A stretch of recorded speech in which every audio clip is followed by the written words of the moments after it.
Sorry అమ్మా, first రౌండ్లో ఓడిపోయానని నువ్వేం భయపడకు. ఖచ్చితంగా ఈ కాంపిటీషన్లో నేను విన్ అవుతాను. వద్దురా, నాకు ఆ కాలేజ్ ముఖ్యమా నువ్వు ముఖ్యమా అంటే నాకు నువ్వే ముఖ్యం నాన్న.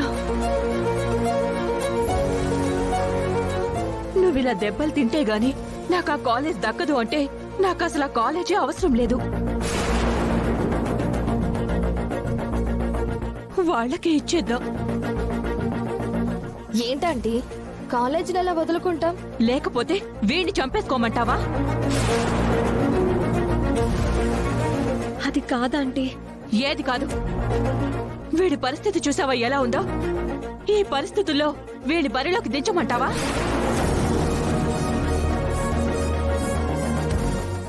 వెళితే వాడిని బతకనిస్తారా?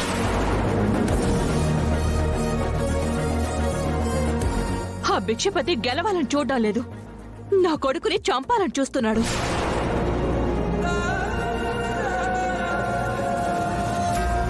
పర్వాలేదమ్మా, నేను వెళ్తాను. వద్దురా, నా మాట విను.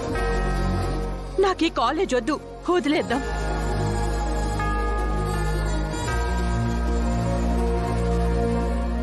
మూడు రౌండ్లో జరిగే కాంపిటీషన్లో ఎవరి తరపున ఎంతమందినైనా తీసుకోవచ్చు.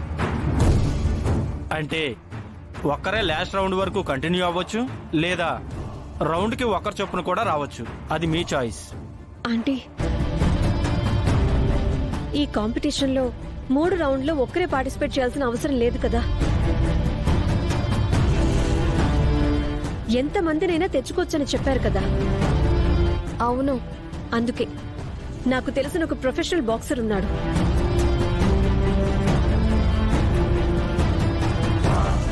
తను స్టేట్ లెవెల్లో కాంపిటీషన్లో గెలిచినవాడు. అతన్ని పిలిపిస్తాను, మన తరపున అతన్ని కాంపిటీషన్లో దించుదాం.